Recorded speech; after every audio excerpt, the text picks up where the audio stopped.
Coco Gauff takes surprise break from Cincinnati Open after Wimbledon rival pulls out. After having a wonderful campaign on the clay courts, which ended with a title triumph at Roland Garros, Coco Gauff failed to make an impact on grass. She was ousted by Xingyu Wang in the R16 of the Grass Court Championships in Berlin. That was only the prelude to a bigger heartbreak, as she suffered another straight-set defeat to the current world number 31, Diana Yastremska. This time at Wimbledon. The Ukrainian took just 78 minutes to topple the world number 2 7-6, 3, 6-1. Gauff, of course, was far from impressed with herself. "I don't really like losing. I just feel a little bit disappointed in how I showed up today," she confessed. Even Montreal saw her eliminated in the R16, courtesy of 18-year-old Canadian phenom and eventual champion Victoria Mboko.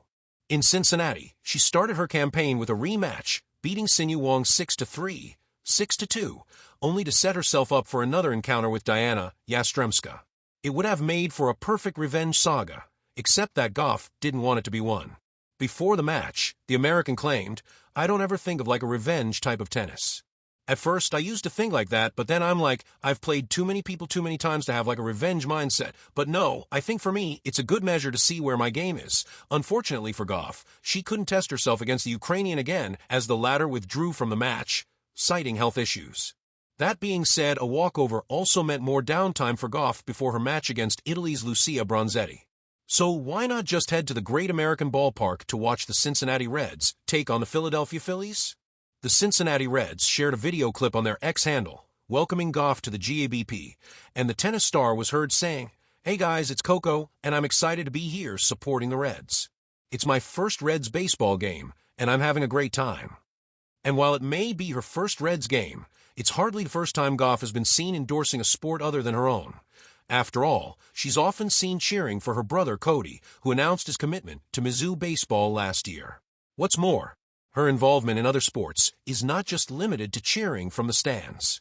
Last year, during the China Open, Coco Gauff was seen playing soccer on, get this, a tennis court. Talking about how her love for multiple sports started, Gauff once revealed, "My parents always never wanted me to specify in a sport, which is why when I was 13, I knew that I was going to play tennis, but they still put me in basketball and track. I ended up missing my All-Star game because I had to play the Junior U.S. Open. I made the finals of that tournament." Coming back to her match against Diana Yastremska, what really happened to the Ukrainian, though? Coco Gauff's opponent opens up on the exact reason behind her recent withdrawal. The 25-year-old Ukrainian, Diana Yastremska, has had a decent season this year, and she has a win-loss record of 31-18. Yastremska is yet to win a title this season, but she reached the finals at the Linz Open and Nottingham Open. At the Cincinnati Open, she got off to a winning start by defeating Victoria Tomova in the R64 by 6-4, 2-6, 6-2. But what exactly went wrong before the second match? Well, explaining the exact reason behind her withdrawal from a match against Coco Gauff, she released a statement saying, "For the past few days, I've been taking strong antibiotics which have caused severe intoxication. I even considered skipping my previous match, but I was hoping it would pass. However, under physical exertion my heart rate spikes and I feel extremely weak. During the match against Tomova, I felt really unwell. My heart was just racing. Yesterday, I didn't practice at all, and together with my doctors we decided not to risk my health." Having said that, she further added, "For now, I'll take a few days off from training, and then I'll start preparing for the U.S. Open." This walkover has now ensured Coco Gauff a third meeting with Lucia Bronzetti in her career. The American currently has a 2-0 record against the Italian. Can Coco Gauff clinch her second Cincinnati title after 2023? What do you think? For an athlete like Coco Gauff, pauses are rare. In the high-velocity world of professional tennis, every day is accounted for.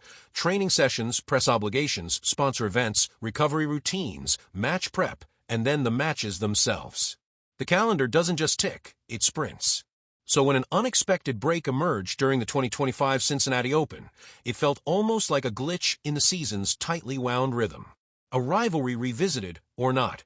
Just weeks earlier, Wimbledon had staged a clash that added another intriguing chapter to Gauff's young but story-rich career. Across the net that day was Diana Yastremska, a player she'd beaten 3 times before. Yet, in the cool English summer air, the script was flipped. Yastremska played lights-out tennis, taking Gauff apart 7-6, 3, 6-1, and sending Shockwaves through the draw. For Gauff, it wasn't just a loss, it was a sting. Rivalries thrive on redemption arcs, and Cincinnati, scheduled so soon after Wimbledon, seemed the perfect stage for payback. Except the rematch never happened. Hours before they were due to meet again, this time under the August sun, word spread: Yastremska had withdrawn. The cause wasn't the usual tennis injury, no tweaked hamstring or sore shoulder, but something more unsettling. She'd suffered severe side effects from antibiotics, leading to a spiking heart rate and physical weakness that made competition unsafe. The decision was abrupt but unavoidable. And just like that, Coco Gauff was through to the round of 16 without hitting a single ball.